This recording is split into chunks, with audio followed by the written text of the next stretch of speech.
Hey, what's going on everybody? My name is Monatui, coach of the Tampa Bay Luxrays, and today I'm bringing you guys our PPL Season 5 Division 1 Week 1 match versus Kelly, aka Under the Radar, coach of the Maryland Torterrapins. If you've not done so already, please check out his YouTube channel in the description below. He's a good friend of mine, great guy, great content creator, so once again, I highly recommend you checking him out. Before we get into the game, I understand that there hasn't been a draft analysis on my channel yet, and you guys may not have any idea what is on my roster. Well, here's the first 6, and I do have a team builder dedicated to this game with these 6. The draft analysis is actually going to be probably a week late. I've just been way too busy to get it done, and I've been prioritizing battles over the draft analysis, and I like to take my time with the draft analysis, so I haven't really had time to do that. It's going to come. If you're interested in what my entire roster is, definitely check out the Pokemon Premier League Twitter. We did a live stream on it a little while ago. I'm not sure if that's on the YouTube channel yet, but I believe you can go back and watch the Twitch replay. Regardless, for a quick rundown of our team, even though we do have a team builder dedicated to it, we have a Scarfed Hydreigon, we have a physically defensive Swampert, we have especially defensive Spike Stacking Klefki, especially defensive Licky as well for Wish Pass. Something I changed from my team builder, I have Body Slam on it, basically because it was kind of late when we played, and the person who gen it for me reminded me like, hey, you're gonna have to redo the thing for happiness, and I was like, fuck that, so I changed it to Body Slam, and hopefully that doesn't end up costing me. But then we have our Choice Banded Victini, and then we have our physically defensive Calm Mind, Rest Talk, Cofagrigus. Looking at his team, he decided to bring his Forretress, his Kieran Black, his Darmanitan, his Greninja, his Aromatisse, and his Mew. Pretty much the 6 that I expected. I'm expecting his Forretress to be some sort of lead, like, hazard stacking variant, just because he knows that I don't like to bring a removal very often.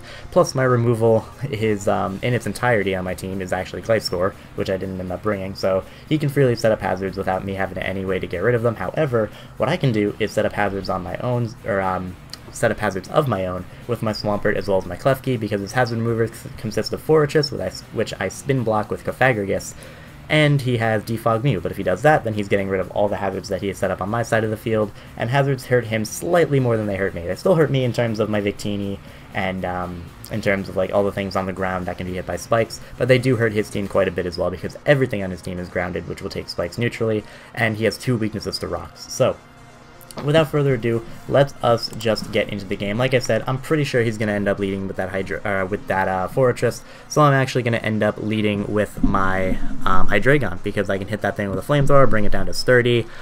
Even if he leads with something like Aromatisse, I have a safe switch into Victini, as well as possibly Swampert to get up rocks, Licky to take whatever he wants to do. So I'm going to lead off with my Hydreigon here, as he is going to lead with his Forretress, and I do have a very safe Flamethrower here, no reason for me to go for anything else. I will be able to bring this thing down to its 30, and as you can see, that is exactly what happens. And then on the following turn, he is going to just get up his Stealth Rock, which I'm very much okay with, because like I said, I kind of expected this to happen. There wasn't much I can do to stop it, so we're going to have to deal with them. Now I'm going to switch out into my Swampert.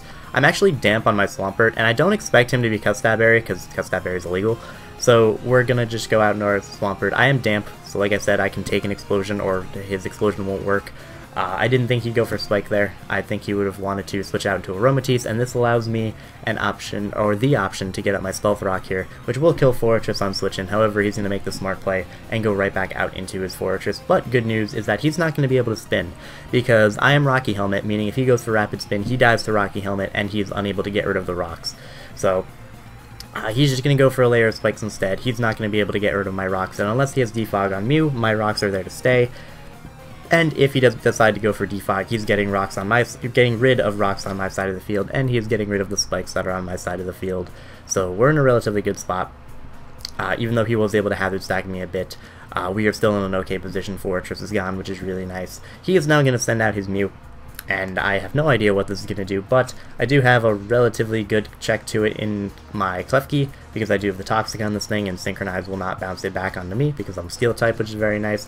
And as you can see here, he is actually just going to go right for the Shadow Ball, possibly trying to catch my Cofagrigus trying to come in, but because I'm specially defensive, that's not going to be doing a lot of damage to my Klefki, which is very, very nice. And I debated going for Spikes here, but I decided to go for Toxic just in case he was some sort of setup variant, or in case he had sub. So I'm going to go right for that Toxic. It is going to land, which is going to be very nice, because this thing will be whittled turn for turn. I don't think he'd be Lumberry, because that's a little bit weird on a Mew, but we are going to be able to poison this thing, and that's really nice for me. And then on the following turn, he is going to reveal the taunt, which is a little bit annoying because I'm not going to be able to start setting up spikes on this thing. However, what I will be able to do is basically just click flash cannon until this thing dies of poison or my flash cannon. And honestly, there isn't really much on his team that wants to deal with this Klefki. Like, he doesn't want to switch in Aromatisse for obvious reasons. He doesn't really want to switch in Greninja because I'm a fairy type and I could have Dazzling Gleam. He doesn't want to switch in his Kieran Black, obviously. He could switch into his Darmanitan, but even then I could have Thunder Wave and that would possibly cripple it. So instead, he's just going to go for the Shadow Ball, or a couple Shadow Balls, not do too much to me. I'm actually going to get a Split F drop with Flash Cannon, which is a little bit ironic, a little bit unfortunate for him, because he went for 2 Shadow Balls, which are 20% for Split F drops. It didn't get me. I go for the 1 10% and got it, but regardless, I'm just going to go for another Flash Cannon once again, as he is going to send in his Darmanitan. And you're going to see here, this is not going to do any damage at all. And I know it resists, and I know I'm an uninvested Klefki, but Darmanitan's not all that bulky, and he is going to reveal the leftovers. So he's actually got a lot of HP on this thing, and I found out after the game, this is actually a fully physically defensive Darmanitan in order to deal with my Victini, which was very smart because his Victini switch-ins were limited basically to just this. And as you can see here, I'm going to go into Swampert because it hard counters this thing. And maybe he has Will-O-Wisp or something like that, but he's actually going to whip out the Roar, which means he's going to be able to phase me around. He has Hazards up, so this is very good prep on his part, because whatever I send in is going to be taking at least 24-25%, and if it's the Victini, it's going to be taking even more damage, so he's going to roar me out into Kofag. Not the worst thing for me, because I can take on whatever attack this thing wants to go for. If he hits me with a Flare Blitz or a Fire Punch, he will be losing his Sheer Force, which is very, very nice. So what I'm going to do here is, expecting him to want to go for a Roar again, I'm just going to go for a Shadow Ball instead of setting up, just because obviously I would be wasting a turn if he just decided to go for the Roar, which is exactly what he does. And now whatever he sends me out into can kill this thing, unless it's Klefki. He's actually going to end up roaring me out into Victini.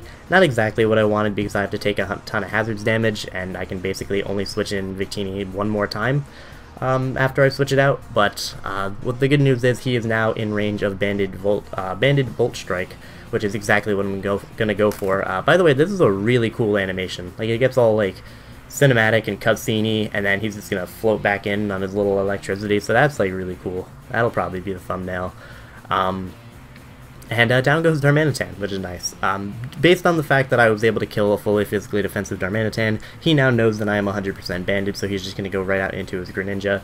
And I don't want to risk any of the other Pokemon on my team other than Swampert, because I don't want to switch in Licky Licky, because if he's Life Orb with Hydro Pump, that'll 2-KO me after the Hazards damage. And Swampert pretty much did its job. Like, Darmanitan's gone, it got up rocks. There's really not much else that that Swampert's going to do. So I'll just switch it in, scout what item he is. He turns out to be Life Orb. That's going to be very nice, because he goes for the Ice Beam on the first turn and then followed by a Dark Pulse, so he's going to end up taking 2 Life Orb hits, which is very nice for me, because I'm slowly whittling this thing down.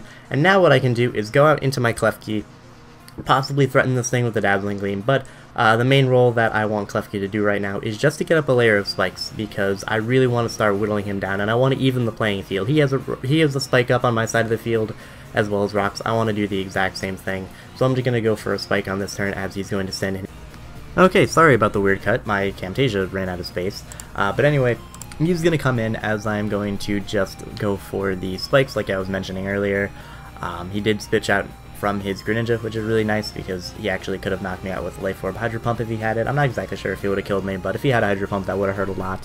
Instead, he's going to go out into his Mew, and what I'm going to be able to do is set up 2 layers of spikes on this Mew before he is going to taunt me. So I'm going to now more than even the battlefield. I'm now going to put more hazards on his side of the field than he has on my side of the field, which is going to be very useful for things like the Kieran Black. It's going to be very useful for the for things like the Aromatisse, because now Victini is guaranteed to OHKO that thing after the hazards damage with Banded V-Create.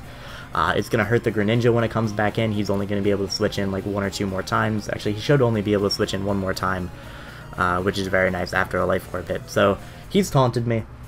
However, the best move that he has to hit me appears to be Shadow Ball, so I'm very much okay with that. He's going to end up getting a special defense drop, but it's not going to matter, because with the amount of damage that he's taken from hazards, as well as the poison, as well as previous flash cannons, I will be able to knock him out with this flash cannon on this turn, and we are sitting at a decent amount of HP. Pretty much the same amount of HP when I originally switched in, which is kind of nice. However, he does have the opportunity to send out his Kieran Black here, and I don't have a great switch into this at this point because he does have the hazards up. Licky Licky could switch into it without the hazards, but right now I'm not going to risk it. Klefki did its job perfectly. I can't go for another spike because I'm taunted, so I'm just going to go for Flash Cannon in case he's sub, but he's actually going to reveal a Z move here. And if you don't know what that animation is, he is actually going to reveal the Corkscrew Crash, which is just a boosted Iron Head. And that will be able to knock out my Klefki no matter what. I assume he had Iron Head for whatever the hell the fairy on my team is. Holy shit, I completely forgot what that was. But he's gonna knock me. I can't believe I actually forgot what fairy's on my team. Jesus, that'll come back to me later. He's gonna kill my Klefki. But I do have a switch out into my Licky Licky now. We can take on whatever this thing wants to do, especially now that I know he is not Life Orb. Even though I'm special defensive, I should be able to take any hit other than Drag. My fairy's Klefki, you idiot. It was literally just in front of you. Oh my god. Anyway, Dragon... don't ever listen to me. Dragon Claw is going to come out on my Licky Licky as I throw up a wish. Like I said, because of Licky Licky's natural bulk, I will be able to take on this Dragon Claw because it is not Life Orb. Even if he's like Adamant or Mild or whatever he was, Lonely I think he was, I will be able to take it relatively well. And I'll just be able to wish Protect for a little while. This is going to be kind of a long, drawn-out process here. Not too long. But basically, I'm going to get to the amount of HP that I'm at right now. I'm going to Body Slam in order to get a little bit of damage off onto him, possibly get the para on this thing. Because I didn't think he had Roost at the time. So I'm like, okay, I can whittle him down a little bit, put him in range of Hydreigon's Flash Cannon. And as you can see here, after him going for the Dragon Claw there, and me going for the Body Slam, he is now 100% in range of Hydreigon's Flash Cannon. I know he's not the Berry Berry, because he already revealed the Z Crystal. So as long as he doesn't have Roost, we will be able to basically sack off our Licky Licky, and then go out and do our Hydreigon. Also, if I'm just able to successfully Wish Protect on this thing forever, I'll just be able to beat this thing 1v1 with Licky Licky. This giant fat pink thing with its massive, like, Gene Simmons-like tongue pointing out at this giant ice beast. The fat pink thing will be able to beat this giant ice beast, and that's pretty good. So as you can see there, we're going to live on 10 HP. That Dragon Claw was not able to kill us. We're going to Wish, and then on the next turn we'll just be able to go for Protect. And the plan is pretty much just to Wish Protect until either he crits me and kills me, or until I get back to full health where I can click Body Slam again. So I'm going to go for the Protect here, as unfortunately he's going to predict that, and he does end up revealing the Roost, which is kind of sad for me, because now this is going to be an even longer process, and now I basically have to poison this thing. Like, I could continuously Wish Protect to get back to full health, but he can crit me in there somewhere. And then, like, if he crits me on a turn that I miss Toxic, then I'm really sad. So I'm just going to go for the Toxic on this turn. I don't mind losing my Licky Licky, even though it kind of beats the rest of his team, because I still have a surefire way of winning in between my Scarfed Hydreigon as well as my Banded Victini. So we're just going to get a Toxic off onto his Kieran Black. It's going to do a little bit of damage on this turn. On the next turn, we are going to go for Protect, which will guarantee that he will then, I believe, after the next Toxic hit, and then the one after that, he should be in range of Scarfed Hydreigon's Flash Cannon, which is going to be very nice, especially if he is a minus split F nature, because he would be next. I'm not sure if he is, actually, well, no, I wasn't sure if he was at the time. I found out afterwards he was actually a minus defense nature, makes sense. But yeah, we're going to Protect there, just get a little bit more poison damage off onto him, so kind of a Toxic Stally little segment here, but it's basically what I had to do in order to ensure the best chance of me winning. He's going to knock me out with the Dragon Claw, and then as you can see here, the poison damage that he takes on this turn is going to bring him to a little bit below half, and then he is going to be in range of my Hydreigon's Flash Cannon, so that's exactly what I'm going to go out into, and we are just going to click Flash Cannon. Nothing can really switch in on this. His Aromatisse can't really switch in on this with the hazards up at this point in time, even if he's the Berry Berry. He won't appreciate it. I am just going to be able to go for the Flash Cannon, knock out the Kieran Black. He couldn't switch in his Greninja because it would have been 2 KO'd as well. As you can see here, that is exactly what he's going to go out after sacking off his Kieran Black. And with the hazards damage, this is really nice because after a couple more Life Orb hits, he's going to be in range of Flash Cannon. And then basically, the plan is get him to take a little bit more damage and then be able to spam Flash Cannon with Hydreigon. And then possibly, if it's Aromatisse versus Hydreigon, and Aromatisse is his last Pokemon, I can click Flash Cannon versus it, and then go out into my Victini after Hydreigon dies and knock it out with V-Create. So he's going to go for the Ice Beam, attempting to knock out my Hydreigon. However, I'm going to make the Cofagrigus stack. Because he is Life Orb, he will whittle himself down to the point where Flash Cannon will actually knock him out. And with the 2 Life Orb hits that he took here, there is no way he's going to be able to switch back in on Hazard, so there's no reason for him to try and switch out into Aromatisse on my Hydreigon. I'm just going to go right out into it, and then pick him off with the Flash Cannon. Even if I'm unable to pick him off somehow, he will definitely be in range of Life Orb, and then it'll basically be the same result, because after my Hydreigon goes down to this, if like he's able to kill my my Hydreigon, I can then just go out into Victini, and Victini beats Aromatisse every day of the week. So Flash Cannon, gonna go out, gonna kill the Greninja. That's really nice. Oh Jesus, sorry about that. Aromatisse is gonna come out. I'm going to go for Flash Cannon again. I'm either going to do a lot of damage to this thing and be able to beat it 1v1, or I'm going to pop its Babiri Berry. Either way, I'm okay with it. As you're going to see here, he does end up being Babiri Berry, so I will be able to pop that and then do quite a bit of damage. Not too much damage to him. I'm going to do like 25% to him. But basically, his only chance at this point, and he's not going to go for it because it would just take forever and it probably wouldn't work, is him Wish Protecting forever until I eventually run out of Flash Cannons and have to struggle to death, and then he somehow lives Victini's V-Create. But again, that probably wouldn't have worked because I could have crit him at any point, and I could have gotten a Spadef drop with the Flash Cannon at any point, so it wasn't really worth it for him. So instead, he's just going to allow me to go for the win, except he goes for Protect here. Not exactly sure why. I was thinking maybe he's going to go for the Octuple Protect and stall me out of V-Creates and then make me struggle to death, but instead, he is not going to go for the Protect on the second turn, and we're just going to go for V-Create. Once again, really cool animation. Kind of glad I drafted Victini because every move that it gets is just really cool looking. And then we're going to be able to knock out the Aromatisse, and then we are going to beat Kelly, aka Under the Radar, in a very close 1-0 game. So I'm going to pause it as soon as Kelly's face shows up. There he is. Very solid game, I think. I think he prepped very intelligently. Spike stack and Hazard stack was very smart against me. Because I don't have good hazard removal, and because he knows my playstyle and knows that I usually don't bring hazard removal anyway. There wasn't really much he could do about the Banded Victini. Like, he tried to do his best with the Darmanitan, but it just didn't end up working out. Like, his team just naturally does not deal with Victini whatsoever. Kieran Black was cool. Corkscrew Crash was able to help him out a little bit. If he was Life Orb, that might have been a little bit more of a problem for me, but thankfully he wasn't. Yeah, I don't think there's too much else to talk about. I think I prepped very well. I think he prepped very well. It was kind of scary that I was kind of afraid this game that his offense would have been able to overtake my defense, but thankfully, even though it kind of was able to beat my defense, particularly because he was able to hazard stack and things like Kyurem I didn't have a switch into, and things like Greninja I didn't have great switch into, just because it would have been 2-KO'd things with the hazards up. We were able to overcome that with our own offense, which is really nice, just because once his Aromatisse was kind of weakened, I could have spammed Dark Pulse with Hydreigon, and even then, like with the hazards up, I was just able to spam Flash Cannon against his team, which is kind of nice, because I got rid of Darm, his resist, I got rid of Fortress pretty much turn 1, which was really nice, I weakened the Mew, I weakened the Greninja, so pretty much everything became in range of Flash Cannon, and he never could have safely switched in on his Aromatisse, which is really, really nice. So that being said, thank you guys very much for watching. I hope you all enjoyed. Like I said, definitely check out Kelly in the description below. Check out his channel for sure.